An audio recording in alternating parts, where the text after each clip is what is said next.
또 이 모양이야? 내가 몇 번을 말했어. 강일호 회장은 사위 한태준의 고함 소리를 듣는 순간 멈춰 섰습니다. 그리고 이어진 딸의 비명소리. 제발, 그만해, 아파. 현관문을 열고 들어선 순간 1호가 목격한 건 바닥에 쓰러진 딸과 주먹을 휘두르려는 사위의 모습이었습니다. 2년 동안 완벽한 사위라고 믿었던 남자의 진짜 얼굴이었죠.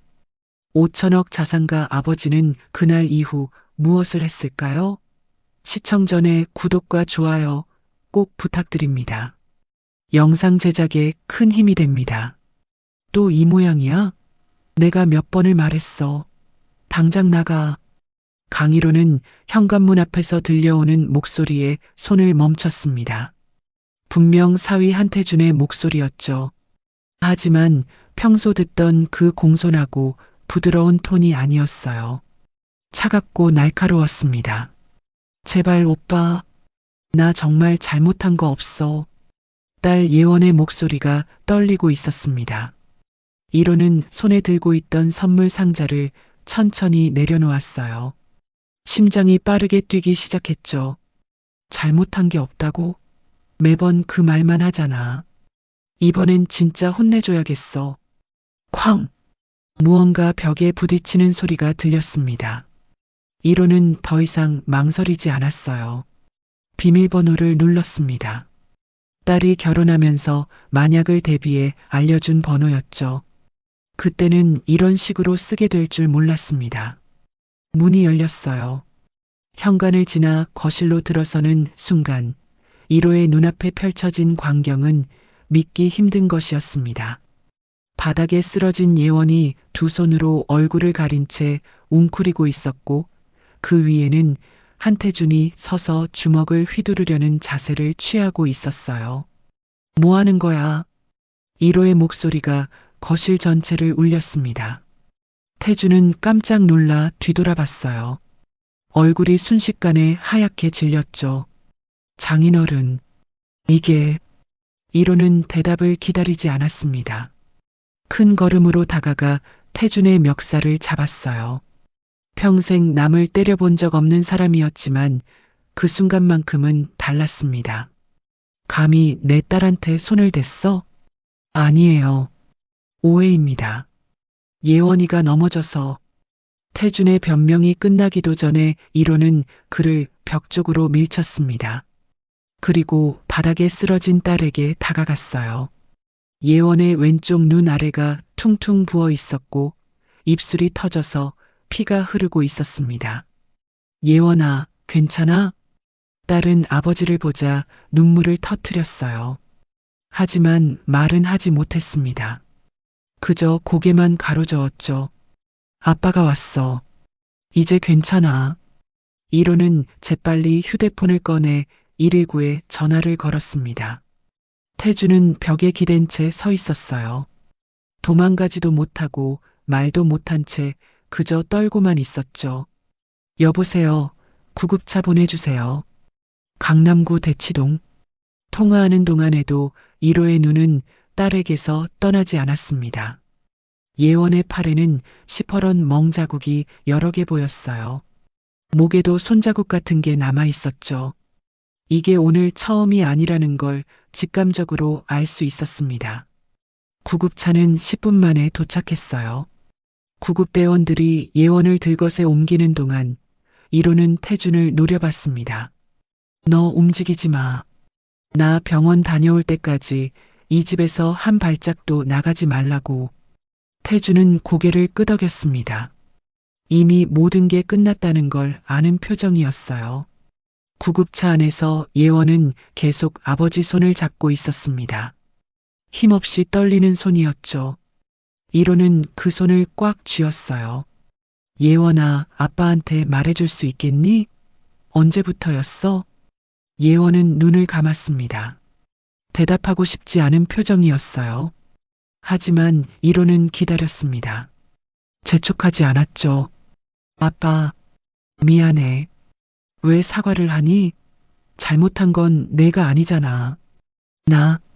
나 때문에 아빠가 힘들어질까봐. 딸의 목소리는 점점 작아졌습니다. 이로는 가슴이 무너지는 것 같았어요. 2년 동안 딸이 무슨 생각으로 살아왔을지 상상만 해도 견딜 수 없었습니다. 이제 아무 걱정하지 마. 아빠가 다 해결할게. 구급차가 병원 응급실에 도착했어요. 의료진이 재빨리 예원을 옮겼고 이로는 그 뒤를 따라갔습니다. 응급실 불빛이 차갑게 빛나고 있었죠. 보호자분이시죠? 잠시 밖에서 기다려주세요. 간호사의 말에 이로는 고개를 끄덕였어요. 하지만 발이 떨어지지 않았습니다. 유리문 너머로 딸이 침대에 누운 모습이 보였죠. 의사들이 분주하게 움직이고 있었어요. 30분이 지났을까요? 담당 의사가 밖으로 나왔습니다. 40대 후반으로 보이는 여의사였어요. 보호자분이십니까? 네, 제가 아버지입니다. 의사는 차트를 보며 말했습니다. 따님 상태가 심각합니다. 외상만 해도 여러 곳인데 더 큰 문제는 의사가 말을 멈췄어요. 이로는 불안한 마음으로 물었습니다. 뭐가 문제입니까? 엑스레이를 찍어봤는데요. 오래된 골절 흔적이 여러 군데 보입니다. 골절이요? 네. 최소 1년은 된 것 같습니다. 갈비뼈 2곳, 왼쪽 팔뚝 1곳, 그리고 손목에도 금이 갔던 흔적이 있어요. 1호의 손이 떨렸습니다. 1년이라는 말이 귀에 계속 맴돌았죠. 그게 어떻게 된 건지 의사는 조심스럽게 말했어요. 제 경험상으로는 가정폭력 피해자들에게서 자주 보는 패턴입니다. 혹시 따님이 최근에 다른 병원을 방문한 적이 있으신지? 1호는 고개를 저었습니다. 아니, 정확히는 몰랐어요. 딸이 병원에 갔는지 안 갔는지조차 확인하지 않았던 겁니다. 잘 모르겠습니다. 제가 너무 무관심했나 봅니다. 자책하지 마세요. 지금이라도 아셨으니 다행입니다. 따님을 입원시켜서 정밀 검사를 해야 할 것 같은데요. 그렇게 해주세요. 비용은 상관없으니 최선을 다해 주십시오. 의사가 고개를 끄덕이고 돌아갔어요. 1호는 복도 벤치에 주저앉았습니다. 두 손으로 얼굴을 감쌌죠. 2년 동안 대체 뭘 한 거지? 왜 몰랐을까? 신호가 있었을 텐데 왜 알아채지 못했을까? 후회가 밀려왔습니다. 하지만 지금은 후회할 시간이 아니었어요. 해야 할 일이 있었죠. 1호는 주머니에서 휴대폰을 꺼내 비서실장에게 전화를 걸었습니다. 예원이 입원한 지 2시간이 지났습니다. 1호는 병실 밖 복도를 오가며 계속 생각했어요. 언제부터였을까? 어떻게 이렇게까지 됐을까? 보호자분, 들어오셔도 됩니다. 간호사의 말에 1호는 병실로 들어갔습니다. 예원은 침대에 누워 천장을 바라보고 있었어요. 눈가가 빨갛게 부어 있었죠. 예원아. 딸이 고개를 돌렸습니다. 아버지를 보자 또 눈물이 흘렀어요.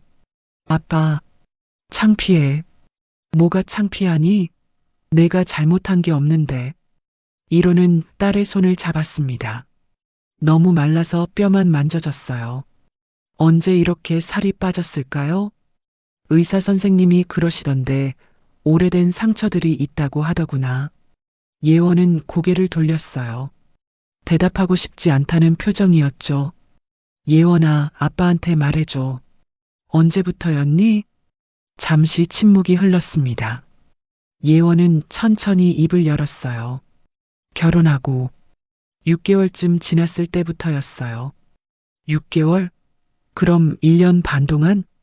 네. 1호는 숨이 막혔습니다. 1년 반이나 혼자 견뎠다는 말이 믿기지 않았어요. 왜 말하지 않았니? 아빠한테 왜? 말할 수 없었어요. 왜? 예원이 아버지를 봤습니다. 눈물이 그득했죠. 태준 오빠가 그랬어요. 만약 누구한테라도 말하면 아빠 회사 주식을 폭락시키겠다고.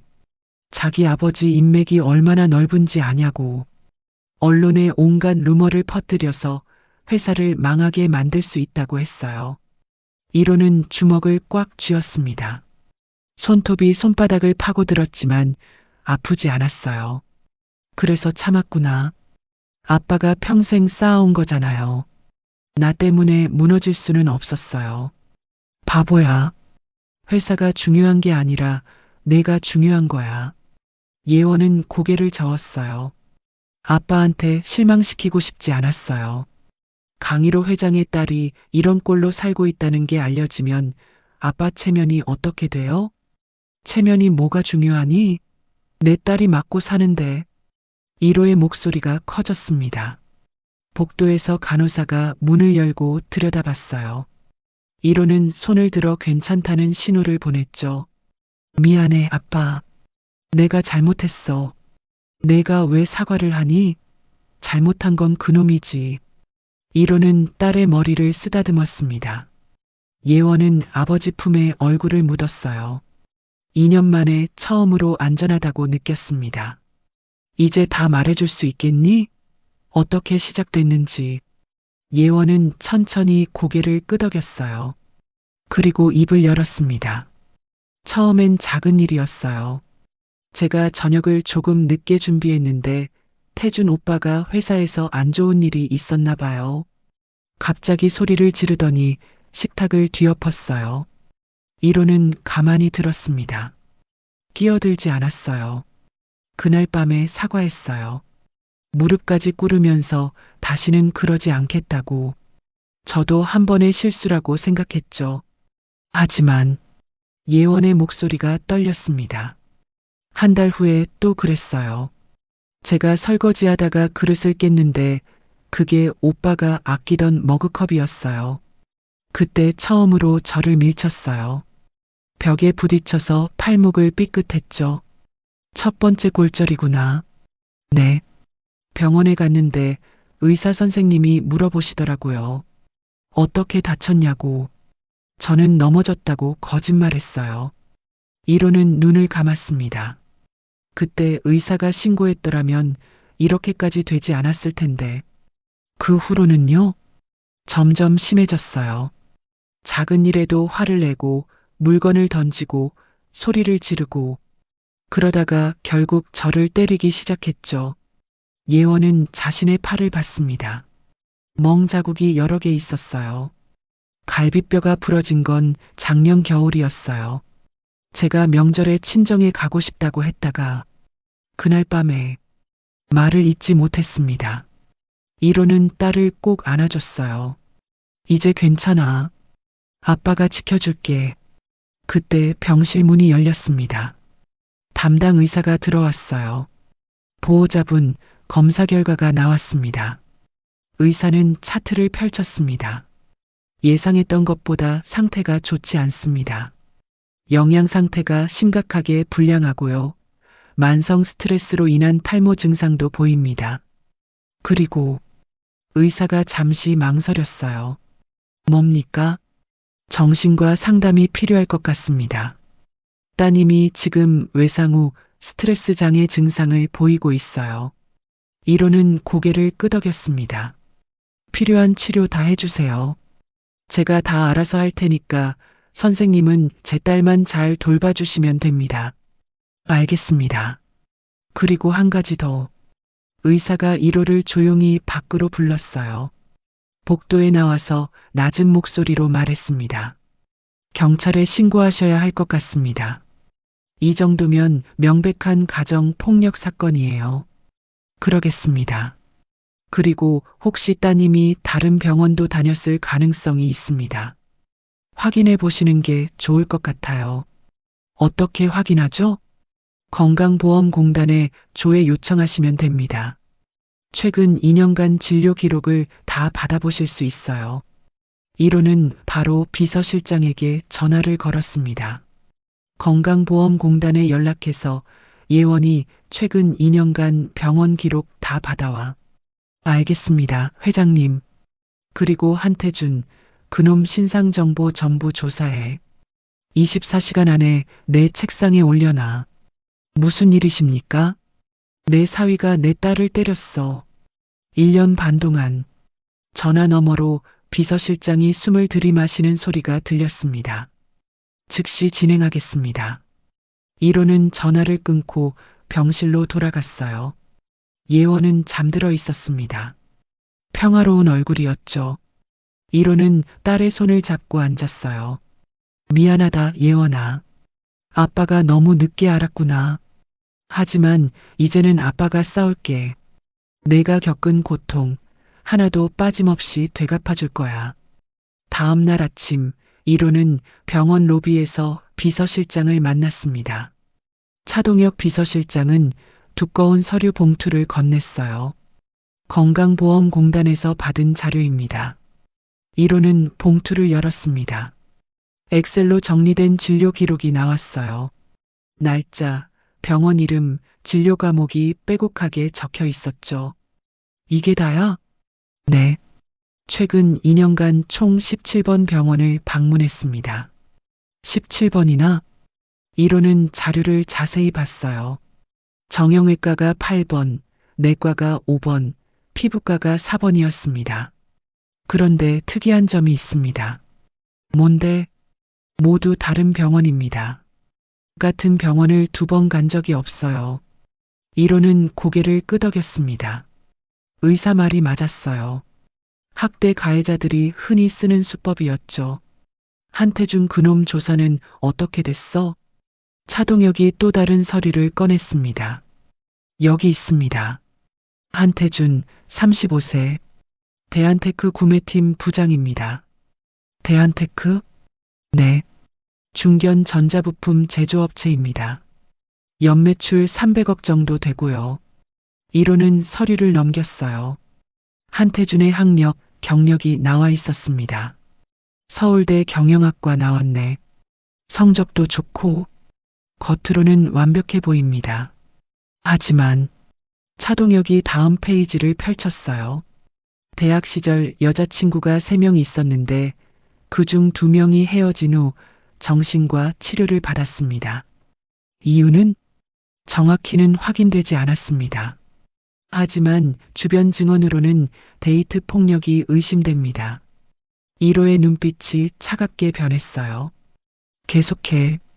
그리고 현재 불륜 관계를 유지하고 있습니다. 뭐? 차동혁이 사진 몇 장을 꺼냈습니다. 한태준이 젊은 여성과 호텔에 들어가는 모습이었어요. 같은 회사 마케팅팀 대리 김유라 씨입니다. 1년 전부터 관계를 유지하고 있는 것으로 확인됩니다. 1호는 사진을 구겨버렸습니다. 손이 떨렸어요. 이 계좌식이 더 있습니다. 차동혁이 재무 자료를 펼쳤어요. 한태준 씨 명의로 된 오피스텔이 있습니다. 강남역 근처인데 매달 관리비 포함 150만 원씩 나가고 있어요. 그곳에서 만나는군. 네. 그리고 김유라 씨 통장에 매달 200만 원씩 입금되고 있습니다. 1호는 서류를 탁자에 내려놓았어요. 너무 화가 나서 손이 떨렸죠. 대한테크는 어떤 회사야? 차동혁이 노트북을 열었습니다. 중견기업입니다. 주요 거래처가 화면을 보여줬어요. 1호는 눈을 크게 떴습니다. 우리 계열사잖아. 네. 대한테크의 주요 납품처 80%가 회장님 계열사입니다. 일성전자, 일성디스플레이, 일성반도체. 그럼 우리가 손 떼면 바로 무너집니다. 대한테크는 우리 없이는 못 버팁니다. 1호는 차가운 미소를 지었어요. 좋아. 카드는 우리가 쥐고 있는 셈이로군. 그리고 한 가지 더 있습니다. 차동혁이 조심스럽게 말했습니다. 대한테크 대표가 한석환 씨인데 한태준의 아버지입니다. 그건 알아. 한석환 대표가 최근 자금 압박을 받고 있습니다. 은행 대출이 500억인데 올해 말만기가 도래합니다. 갚을 능력은 어렵습니다. 현금 흐름이 좋지 않아요. 1호는 고개를 끄덕였습니다. 모든 퍼즐이 맞춰지고 있었어요. 주거래 은행이 어디야? 한국산업은행입니다. 산업은행 이사장 김태영 씨, 내 대학 선배지? 네, 맞습니다. 오늘 저녁에 만나자고 해. 알겠습니다. 1호는 창밖을 바라봤습니다. 서울 시내가 한눈에 보였어요. 한태준, 내가 내 딸한테 한 짓을 똑같이 되돌려줄 거야. 아니, 그보다 더 크게. 그때 휴대폰이 울렸습니다. 병원에서 온 전화였어요. 예원이가 깼습니다. 보호자분 오시겠습니까? 지금 갑니다. 1호는 서류를 챙겨 병실로 향했습니다. 예원은 침대에 앉아 창밖을 보고 있었어요. 예원아, 잘 잤니? 네, 아빠. 아침은 먹었어? 아직이요. 입맛이 없어서. 1호는 딸 옆에 앉았습니다. 예원아, 아빠가 물어볼 게 있어. 뭐예요? 시댁 식구들은 알고 있었니? 태준이가 너한테 손을 댄다는 걸. 예원은 고개를 끄덕였어요. 시어머니는 알았어요. 뭐라고 하던데? 딸의 눈에 눈물이 맺혔습니다. 내가 잘못해서 그런 거라고 했어요. 남편 기분 잘 맞춰주면 맞을 일이 없다고. 그리고 시댁 명예를 생각해서 절대 밖에 말하지 말라고 했어요. 1호는 주먹을 꽉 쥐었습니다. 그래서 더 참았구나. 네. 저 혼자만의 문제가 아니라고 생각했어요. 만약 제가 이혼하면 아빠한테도 피해가 갈 것 같았고 시댁에서도 가만 안 둘 것 같았어요. 1호는 딸의 손을 잡았어요. 예원아, 이제 아무 걱정하지 마. 아빠가 다 해결할 테니까. 어떻게요? 1호는 미소를 지었습니다. 하지만 그 미소는 차가웠어요. 한태준, 그놈이 내한테 한 것을 똑같이 되돌려줄 거야. 회사도 명예도 모든 걸 빼앗을 거야. 예원은 아버지를 봤습니다. 걱정스러운 표정이었죠. 아빠 괜찮을까요? 태준 오빠 아버지가 꽤 힘이 있다고 들었는데. 1호는 고개를 저었어요. 그깟 중견기업 하나 걱정할 것 없어. 아빠가 누군지 보여줄 거야. 1호는 병원을 나와 회사로 향했습니다. 차 안에서 비서실장에게 전화를 걸었어요. 비상회의 소집해. 법무팀, 재무팀, 전략기획팀 전부. 언제까지입니까? 지금 당장. 1시간 안에 회의실로 모이라고 해. 알겠습니다. 차는 빠르게 달렸습니다. 1호는 창밖을 보며 생각했어요. 어떻게 하면 가장 효과적으로 한태준을 무너뜨릴 수 있을까? 회사에 도착하자 이미 임원들이 회의실에 모여 있었습니다. 긴장한 표정들이었어요. 갑자기 무슨 일이십니까? 법무팀장 이상철이 물었습니다. 1호는 자리에 앉으며 말했어요. 개인적인 일이야. 하지만 회사 차원에서 도와줘야 할 것 같아서 불렀어. 무슨 일인지 말씀해 주시면. 1호는 잠시 망설였습니다. 하지만 숨길 필요가 없다고 판단했어요. 내 사위가 내 딸을 때렸어. 1년 반 동안. 회의실이 조용해졌습니다. 누구도 말하지 않았어요.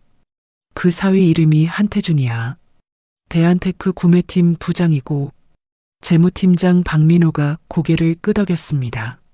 아, 대한테크요. 우리 주요 협력업체죠. 맞아. 그래서 오늘부터 대한테크에 대한 전면 조사를 시작할 거야. 어떤 조사입니까? 1호는 서류를 펼쳤어요. 재무 상태, 거래 내역, 법적 문제, 모든 걸 다 조사해. 흠집 하나라도 있으면 전부 찾아내. 이상철이 조심스럽게 물었습니다. 회장님, 혹시 소송을 준비하시는 겁니까? 소송은 기본이지. 형사 고소도 할 거고 민사 소송도 할 거야. 그리고 1호는 잠시 멈췄어요. 대한테크와의 거래도 전면 재검토할 거야. 박민호가 놀란 표정을 지었습니다. 전면 재검토요? 그럼 계약 해지까지 고려하시는 겁니까? 당연하지. 내 딸을 때린 놈이 있는 회사랑 거래할 수 없어. 하지만 회장님, 그러면 우리 부품 조달에도 차질이. 1호는 손을 들어 말을 끊었어요. 대체 업체 찾으면 돼. 대한테크만 있는 게 아니잖아. 회의실이 다시 조용해졌습니다. 1호의 결심이 확고하다는 걸 모두가 알았죠. 차동혁 비서실장이 자료를 꺼냈습니다. 회장님, 이미 1차 조사를 마쳤습니다. 빨랐네. 긴급이라고 하셔서 밤새 진행했습니다. 차동혁이 자료를 나눠줬어요. 임원들이 하나씩 받아봤습니다. 대한테크의 재무 상태부터 말씀드리겠습니다. 화면에 재무제표가 떴어요. 겉으로는 괜찮아 보입니다. 하지만 실상은 다릅니다. 부채 비율이 200%가 넘고요. 유동성이 심각하게 부족합니다. 구체적으로 얼마나? 현금성 자산이 50억밖에 없습니다. 하지만 올해 말만기 도래하는 대출이 500억입니다. 갚을 능력이 없다는 거네. 네. 연장을 받아야 하는데 은행에서 쉽게 해주지 않을 겁니다. 왜? 대한테크의 주요 매출처가 우리 계열사인데 만약 우리가 계약을 해지하면 대한테크는 바로 위기에 처합니다. 은행도 그걸 알고 있죠. 1호는 고개를 끄덕였어요. 그럼 우리가 카드를 쥐고 있는 셈이로군. 맞습니다. 이상철 법무팀장이 말했습니다. 회장님, 법적 문제도 몇 가지 발견했습니다. 뭔데? 대한테크가 최근 3년간 세금 신고를 제대로 하지 않은 정황이 있습니다. 특히 해외 거래 관련해서요. 탈세? 확실하지는 않지만 의심됩니다. 국세청에 제보하면 조사 들어갈 겁니다. 1호는 만족스러운 표정을 지었어요. 좋아. 계속 파고들어. 그리고 한태준 개인에 대해서도 조사했습니다. 차동혁이 다른 자료를 꺼냈어요. 횡령 의혹이 있습니다. 횡령? 네. 한태준이 구매팀 부장으로 일하면서 특정 업체와만 거래를 했는데 그 업체 대표가 한태준의 대학 동기입니다. 리베이트를 받았다는 거야? 가능성이 높습니다. 자세히 조사해 보겠습니다. 1호는 서류를 덮었어요. 24시간 안에 모든 증거를 확보해. 법적으로 문제 없을 정도로 확실하게. 알겠습니다.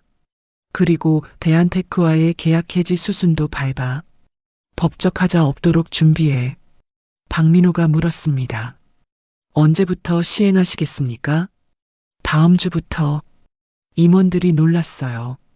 너무 빠른 결정이었죠. 회장님, 그렇게 급하게 하시면 우리도 손해가. 1호는 박민호를 쳐다봤습니다. 차가운 눈빛이었어요. 손해가 얼마나 되는데? 대략 50억 정도 예상됩니다. 50억? 그까짓 거 신경 쓸 것 없어. 내 딸이 겪은 고통에 비하면 아무것도 아니야. 회의실이 조용해졌습니다. 누구도 반박하지 못했어요. 더 할 말 없으면 각자 업무 시작해. 24시간 안에 결과 보고해. 알겠습니다. 임원들이 하나씩 자리에서 일어났습니다. 1호는 혼자 남아 창밖을 바라봤어요. 한태준, 각오해라. 지옥이 뭔지 보여줄 테니까. 다음 날 저녁 1호는 경호원 3명을 대동하고 한태준의 집으로 향했습니다. 차 안에서 차동혁이 보고했어요. 한태준은 지금 집에 있습니다. 혼자인 것으로 확인됩니다. 좋아. 차가 아파트 앞에 멈췄습니다. 1호는 차에서 내려 건물로 들어갔어요. 엘리베이터를 타고 15층으로 올라갔죠. 초인종을 눌렀습니다. 잠시 후 한태준이 문을 열었어요. 1호를 보자 얼굴이 하얗게 질렸죠. 장인어른. 1호는 대답하지 않고 안으로 들어갔습니다. 경호원들이 뒤따라 들어왔어요. 한태준은 뒤로 물러섰습니다. 무슨 일로? 1호는 거실을 둘러봤어요. 깔끔하게 정리된 공간이었습니다. 하지만 벽 한쪽에 이상한 자국이 보였죠. 페인트가 벗겨지고 움푹 들어간 자국이었어요. 이게 뭐지? 1호가 그 자국을 가리켰습니다. 한태준은 대답하지 못했어요. 예원이 머리가 부딪힌 자국이야? 아, 아닙니다. 제가 실수로. 거짓말하지 마. 1호의 목소리가 차가워졌습니다. 한태준은 입술을 깨물었어요. 1호는 주머니에서 서류 뭉치를 꺼냈습니다. 한태준 앞에 던졌어요. 읽어봐. 한태준은 떨리는 손으로 서류를 집어들었습니다. 첫 페이지를 펼치자 병원 진료 기록이 나왔어요. 이게 예원이가 최근 2년간 다닌 병원 기록이야. 17번이나 병원에 갔더라. 한태준은 고개를 숙였습니다. 다음 페이지 넘겨봐. 두 번째 페이지에는 엑스레이 사진이 있었습니다. 골절 흔적이 선명하게 보였어요. 갈비뼈 3곳, 팔뚝 1곳, 손목 2곳. 내가 한 짓이지? 장인어른, 저는. 대답해. 내가 했어, 안 했어? 한태준은 무릎이 꺾였습니다. 바닥에 주저앉았어요. 죄송합니다. 죄송하다고? 그 말로 끝이야? 1호는 다시 서류를 꺼냈습니다. 이번에는 사진이었어요. 이건 뭐지? 사진에는 한태준이 젊은 여성과 호텔에 들어가는 모습이 찍혀 있었습니다. 이건 김유라 씨. 너희 회사 마케팅팀 대리지? 1년째 만나고 있더라. 한태준은 아무 말도 하지 못했어요. 1호는 또 다른 서류를 던졌습니다. 오피스텔 계약서야. 강남역 근처. 매달 150만 원씩 나가는데 거기서 만나지? 저는 정말. 그리고 이건 김유라 씨 통장 내역이야. 매달 200만 원씩 입금되더라. 내가 보낸 거지? 한태준은 완전히 무너졌습니다. 바닥에 엎드려 울기 시작했어요. 용서해 주세요. 제가 잘못했습니다. 1호는 그를 내려다봤습니다. 혐오스러운 눈빛이었어요. 용서? 넌 내 딸한테 용서를 구했어? 한태준은 대답하지 못했습니다. 1년 반 동안 내 딸을 때리면서 단 한 번이라도 진심으로 사과했어? 1호는 한태준의 멱살을 잡았습니다. 벽으로 밀쳐 넣었어요. 대답해. 안 했습니다. 왜? 제가 화가 나면 참을 수가 없었습니다. 1호는 한태준을 놓아줬습니다. 한태준이 바닥에 쓰러졌어요. 너 같은 쓰레기가 어떻게 내 딸과 결혼할 생각을 했어? 한태준은 울면서 대답했습니다. 죄송합니다. 정말 죄송합니다. 1호는 주머니에서 마지막 서류를 꺼냈어요. 이건 횡령 증거야. 내가 구매팀 부장으로 일하면서 특정 업체한테만 일감을 줬지? 그 대가로 리베이트 받고. 한태준의 얼굴이 더 하얗게 질렸습니다. 어떻게? 다 알아냈어. 내가 한 짓 하나하나 전부. 1호는 한태준 앞에 쪼그려 앉았어요. 눈을 마주쳤죠. 지금부터 내 말 잘 들어. 한태준은 고개를 끄덕였습니다. 첫째, 예원이랑 이혼해. 위자료는 한 푼도 받지 마. 네, 그렇게 하겠습니다. 둘째, 다시는 내 딸 앞에 나타나지 마. 100m 안에도 오지 마. 알겠습니다. 셋째, 횡령건은 검찰에 고발할 거야. 각오해. 한태준이 얼굴을 들었습니다. 장인어른, 그것만은. 1호는 손을 들어 말을 끊었어요. 협상은 없어. 내가 선택할 수 있는 건 아무것도 없어. 그리고 넷째. 1호는 일어섰습니다.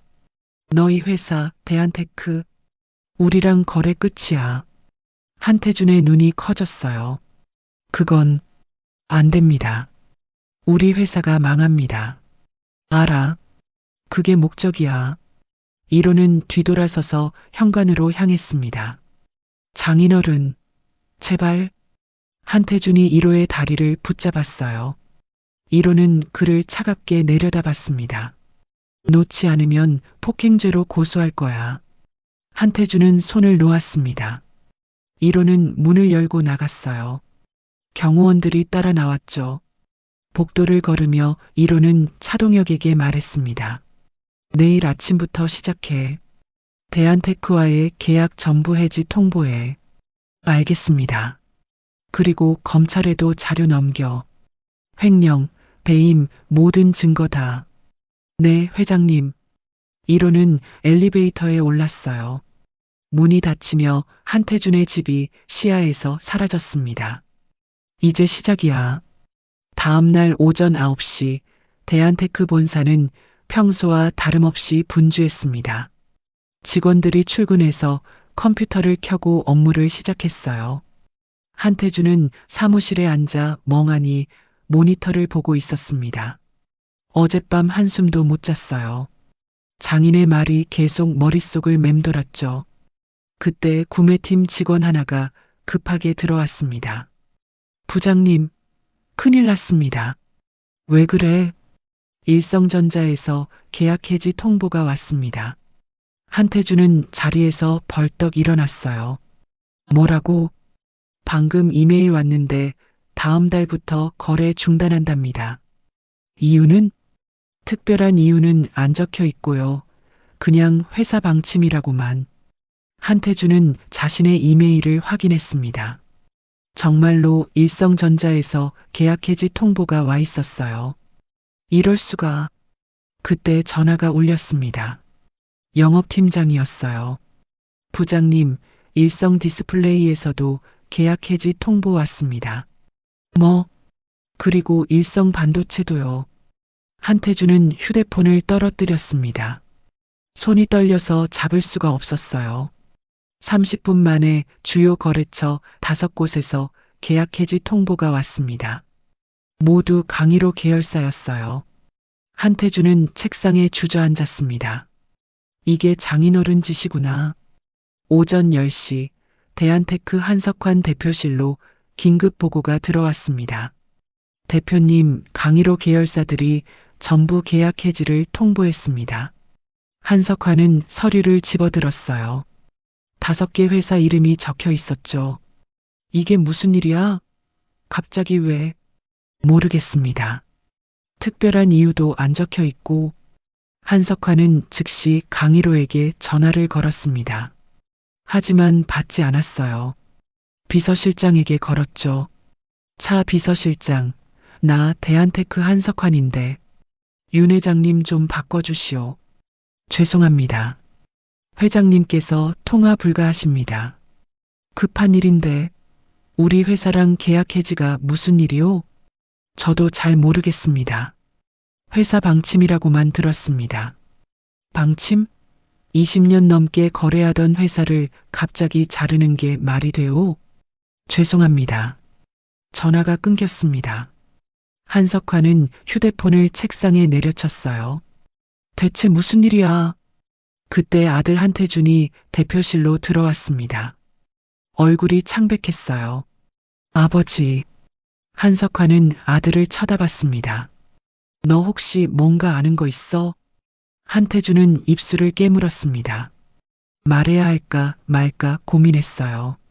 하지만 숨길 수 없다는 걸 알았죠. 장인어른이 저한테 경고하셨습니다. 경고? 무슨 경고? 회사를 망하게 하겠다고. 한석환의 얼굴이 굳었어요. 왜? 내가 뭘 잘못했는데? 한태준은 고개를 숙였습니다. 대답하지 못했어요. 말해. 대체 무슨 짓을 한 거야? 저. 한태준의 목소리가 떨렸습니다. 예원이를 때렸습니다. 한석환은 순간 말문이 막혔어요. 그리고 아들에게 다가가 뺨을 올려쳤습니다. 짝! 이 미친놈아. 장인 딸을 때려. 내가 정신이 있는 거야. 죄송합니다. 죄송하다고? 그래서 우리 회사가 망하게 생겼잖아. 한석환은 책상에 앉아 머리를 감쌌습니다. 연매출 300억 중에 240억이 강의로 계열사에서 나오는데 그걸 다 잃으면 우리 어떻게 되는지 알아? 한태준은 대답하지 못했습니다. 그리고 은행 대출 500억은 어떻게 갚을 건데? 올해 말이 만기라고. 그때 비서가 황급히 들어왔어요. 대표님, 한국산업은행에서 연락 왔습니다. 뭐래? 대출 연장이 어렵다고 합니다. 한석환은 비서를 쳐다봤어요. 어렵다니? 무슨 소리야? 강일호 계열사와의 거래가 중단됐으니 회사 신용도가 떨어졌다고요. 그래서 대출 연장이 불가능하답니다. 그럼 500억을 어떻게 갚으란 말이야? 그건 저희도 모르겠습니다.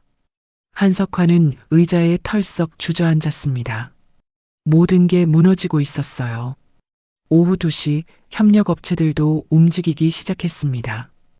대한테크의 주요 고객사가 강일호 계열사인데 그 거래가 끊기면 대한테크는 납품할 곳이 없어지는 거죠.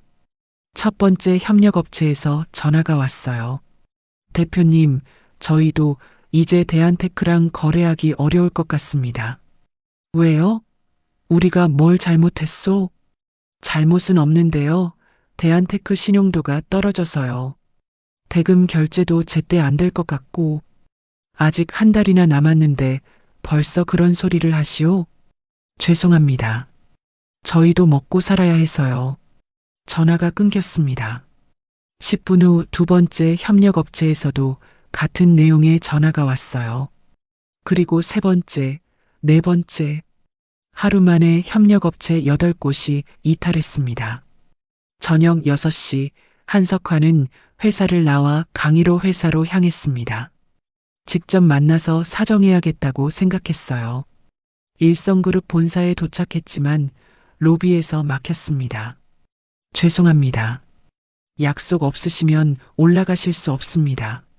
나 대한테크 대표 한석환이요. 강 회장님 좀 만나게 해주시오. 회장님께서 면회 거부하셨습니다.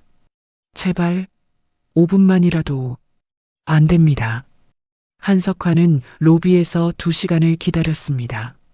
하지만 강일호는 끝내 내려오지 않았어요. 밤 9시 한석환은 집으로 돌아왔습니다. 아내가 걱정스러운 얼굴로 맞이했어요. 여보, 무슨 일이에요? 회사가 어떻게 됐다는데? 한석환은 대답하지 않고 거실 소파에 주저앉았습니다. 태준이가 무슨 짓을 한 거예요? 한석환은 아내를 쳐다봤어요. 예원이를 때렸대. 아내의 얼굴이 하얗게 질렸습니다. 뭐라고요? 1년 넘게 맞고 살았대. 그래서 강 회장님이 화가 난 거야. 세상에, 우리 회사 이제 망해. 주요 고객사 다 떠나고 은행도 돈 안 빌려주고. 한석환의 목소리가 떨렸습니다. 30년 동안 쌓아온 게 하루 만에 무너지는구나. 다음 날 오전 언론에 기사가 나기 시작했습니다. 대한테크 주요 거래처 이탈로 경영난. 강일호 회장 사위 가정폭력 의혹. 시댁회사 직격탄. 기사는 빠르게 퍼져나갔어요. SNS에서도 화제가 됐죠. 대한테크 주가는 하한가로 떨어졌습니다. 투자자들이 앞다투어 주식을 팔아치웠어요. 한석환은 회사에 출근했지만 할 수 있는 게 없었습니다. 직원들은 불안한 표정으로 복도를 배회했어요. 구조조정 들어간대요. 정리해고 시작된대. 우리 회사 망하는 거 아냐? 속삭이는 소리가 여기저기서 들렸습니다. 오후 3시 한석환은 강일호에게 마지막으로 전화를 걸었어요. 이번에는 받았습니다. 강 회장님. 한석환의 목소리가 떨렸어요. 뭐요? 강일호의 목소리는 차갑고 무덤덤했습니다.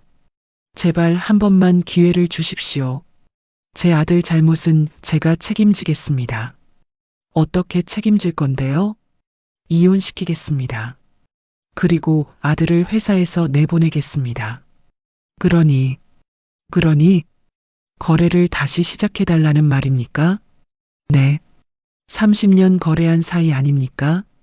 강일호는 잠시 침묵했습니다. 그리고 천천히 말했어요. 한 대표님, 저한테 30년 거래가 뭐가 중요합니까?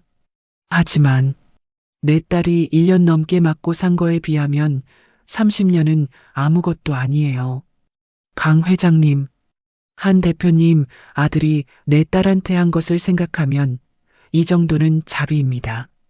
전화가 끊겼습니다. 한석환은 휴대폰을 놓지 못하고 한참을 들고 있었어요. 모든 게 끝났습니다. 일주일이 지났습니다. 대한테크는 빠르게 무너지고 있었어요. 강일호 계열사와의 거래가 끊긴 후 매출이 80% 감소했습니다. 협력 업체들도 줄줄이 이탈했어요. 납품을 해도 대금을 제때 받을 수 없다고 판단했죠. 은행은 대출 회수를 시작했습니다. 500억 원을 갚으라는 통지서가 날아왔어요. 한석환은 자산을 처분하기 시작했습니다. 개인 부동산, 차량, 골프 회원권까지 모두 팔았어요. 하지만 200억밖에 마련하지 못했습니다. 한편 강일호는 수집한 증거들을 검찰에 제보했습니다.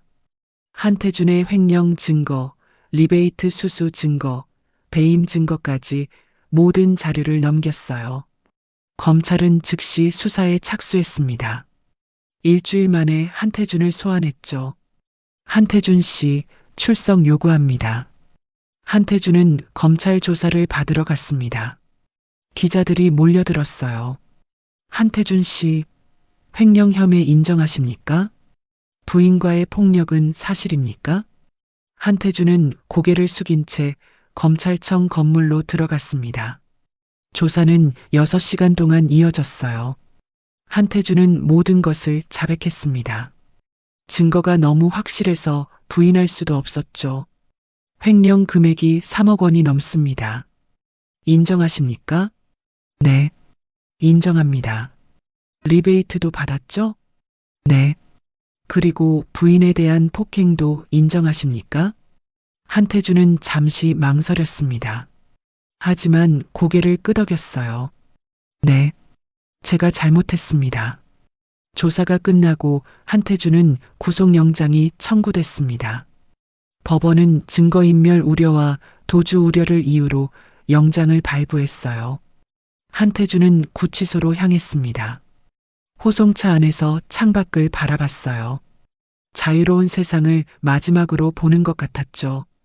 언론은 연일 이 사건을 보도했습니다. 재벌 사위 한태준, 횡령 폭행 혐의로 구속.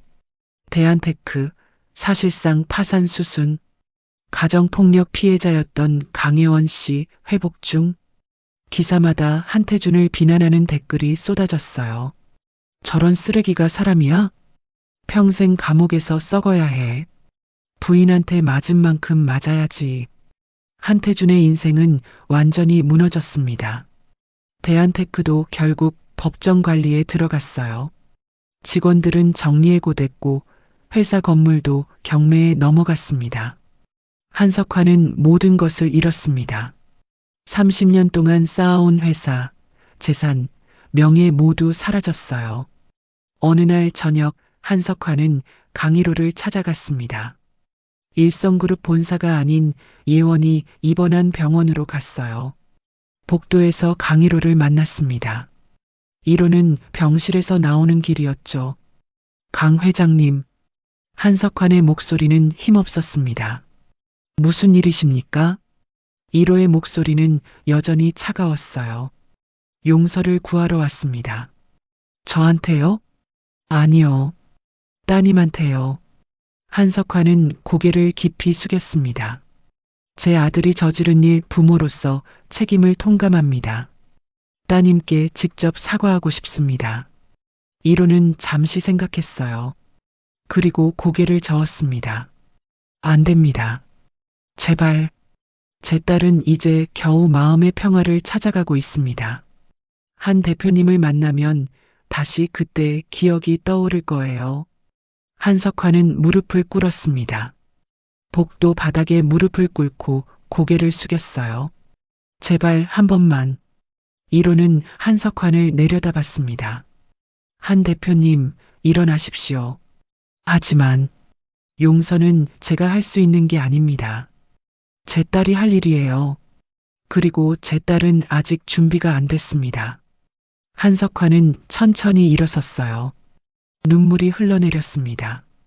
제 인생이 무너지는 건 감수하겠습니다.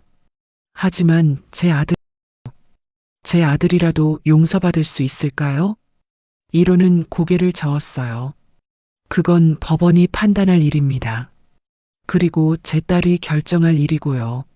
한석환은 더 이상 할 말이 없었습니다. 고개를 숙이고 병원을 나갔어요. 1호는 그의 뒷모습을 바라봤습니다. 동정심이 들지는 않았어요. 딸이 겪은 고통을 생각하면 이 정도는 당연한 대가였으니까요. 병실로 들어가자 예원이 창밖을 보고 있었습니다. 아빠, 누가 왔었어요? 아무도 아니야. 1호는 딸 옆에 앉았어요. 예원아, 기분은 좀 어때? 많이 좋아졌어요. 이제 악몽도 안 꿔요. 다행이다. 아빠, 고마워요. 뭐가? 나를 지켜줘서. 예원은 아버지 손을 잡았습니다. 당연한 거야. 아빠니까. 1호는 딸을 꼭 안아줬어요. 이제 모든 게 끝났습니다. 한태주는 감옥에 갔고, 대한테크는 무너졌고, 딸은 안전해졌어요. 복수는 완성됐습니다. 3개월이 지났습니다. 예원은 병원에서 퇴원해 아버지가 마련한 별장에서 요양하고 있었어요. 별장은 경기도 가평에 있었습니다. 조용한 산속이었죠. 예원은 매일 아침 산책을 했어요. 맑은 공기를 마시며 천천히 걸었습니다. 심리 상담도 꾸준히 받았어요. 일주일에 2번 상담사가 별장을 방문했습니다. 예원 씨, 요즘은 어떠세요? 많이 좋아졌어요. 이제 혼자 있어도 무섭지 않아요. 잘하셨어요. 조금씩 나아지고 계세요. 상담사는 예원의 손을 잡아줬습니다. 예전에는 문 닫는 소리만 들어도 심장이 뛰었는데 이제는 괜찮아요. 훌륭해요. 트라우마를 극복하고 계시는 거예요. 예원은 미소를 지었습니다. 오랜만에 진심으로 웃는 얼굴이었어요. 어느 날 예원은 작은 그림 공방을 시작했습니다. 별장 근처에 작은 건물을 임대했어요. 처음에는 혼자 그림을 그렸습니다. 수채화, 유화, 아크릴화 여러 가지를 시도했죠. 그림을 그리는 동안에는 아무 생각도 나지 않았어요. 오직 붓과 캔버스에만 집중할 수 있었습니다. 한 달 후 예원은 공방을 일반인에게 개방했습니다. 그림 수업을 시작한 거예요. 처음에는 학생이 3명뿐이었습니다. 하지만 입소문이 나면서 점점 늘어났어요. 선생님, 이 부분은 어떻게 칠해야 해요? 천천히 해보세요. 급하게 하지 마시고요. 예원은 학생들을 가르치며 보람을 느꼈습니다. 누군가를 도와준다는 것, 누군가에게 필요한 사람이 된다는 것이 좋았어요. 강의로는 매주 주말 딸을 찾아갔습니다. 금요일 저녁이면 회사를 일찍 나와 가평으로 향했어요. 아빠, 예원은 현관에 나와 아버지를 맞이했습니다. 얼굴에 혈색이 돌아 있었어요. 예원아, 잘 지냈니? 네, 잘 지냈어요. 2사람은 함께 저녁을 먹었습니다. 예원이 직접 만든 음식이었어요. 오, 맛있네. 내가 요리를 이렇게 잘했었어? 여기 와서 배웠어요. 유튜브 보면서요. 1호는 만족스럽게 웃었습니다. 식사 후에는 함께 산책을 했어요. 별장 주변 산책로를 천천히 걸었죠. 아빠, 고마워요. 갑자기 왜? 나를 포기하지 않아줘서. 1호는 딸의 손을 잡았습니다. 당연한 거야. 넌 내 딸이잖아. 만약 아빠가 그날 오지 않았으면. 예원의 목소리가 떨렸습니다. 생각하지 마. 이제 다 지나간 일이야. 네. 2사람은 잠시 벤치에 앉았어요. 하늘에는 별이 총총히 빛나고 있었습니다. 예원아, 앞으로 어떻게 하고 싶니? 글쎄요. 지금처럼 그림 그리고 가르치고 평범하게 살고 싶어요. 평범한 게 제일 좋은 거지. 그리고 아빠랑 자주 보고 싶어요. 이로는 딸을 안아줬어요. 아빠도 그래. 앞으로는 매주 올게. 정말요? 진짜야. 어느 봄날 예원은 공방에서 첫 개인전을 열었습니다. 지난 3개월 동안 그린 그림 20점을 전시했어요. 전시의 제목은 다시 봄이었습니다. 오프닝 날 많은 사람들이 찾아왔어요. 마을 주민들, 수강생들, 그리고 강의로도 왔습니다. 예원아, 축하한다. 이로는 딸에게 꽃다발을 건넸어요. 고마워요, 아빠. 그림 정말 잘 그렸다. 아빠는 내가 이렇게 재능이 있는 줄 몰랐어. 저도 몰랐어요. 두 사람은 전시된 그림들을 함께 봤습니다. 첫 번째 그림은 어두운 색감이었어요. 검은색과 회색이 줄을 이뤘죠. 하지만 뒤로 갈수록 색이 밝아졌습니다. 파란색, 초록색, 노란색이 나타났어요. 마지막 그림은 밝은 봄 풍경이었습니다. 벚꽃이 만개한 공원, 그 아래를 걷는 두 사람의 뒷모습. 이거, 우리야? 이로가 물었습니다. 네. 아빠랑 제가 산책하는 모습이에요. 이로는 그림을 한참 바라봤어요. 눈시울이 붉어졌습니다. 아빠, 울지 마세요. 아니야. 안 울어. 이로는 눈물을 닦았습니다. 그냥 내가 이렇게 밝아져서 너무 좋아서. 예원은 아버지를 안아줬어요. 아빠 덕분이에요. 아빠가 날 구해줬잖아요. 전시회는 성공적이었습니다. 그림 10점이 팔렸어요. 많은 돈은 아니었지만 예원에게는 큰 의미였습니다.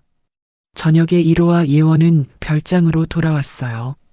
테라스에 앉아 와인을 마셨습니다. 아빠, 나 이제 괜찮아요. 알아.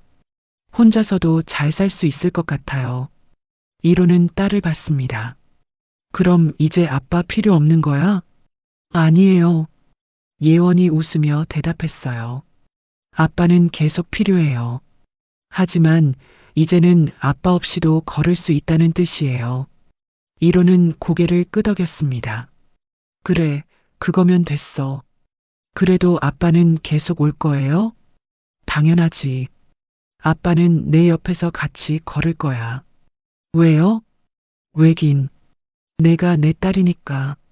예원은 아버지 어깨에 머리를 기댔습니다. 아빠 사랑해요. 나도 사랑한다, 예원아. 두 사람은 밤하늘을 바라봤어요. 별들이 반짝이고 있었습니다. 3개월 전의 악몽은 이제 진짜 꿈처럼 느껴졌습니다.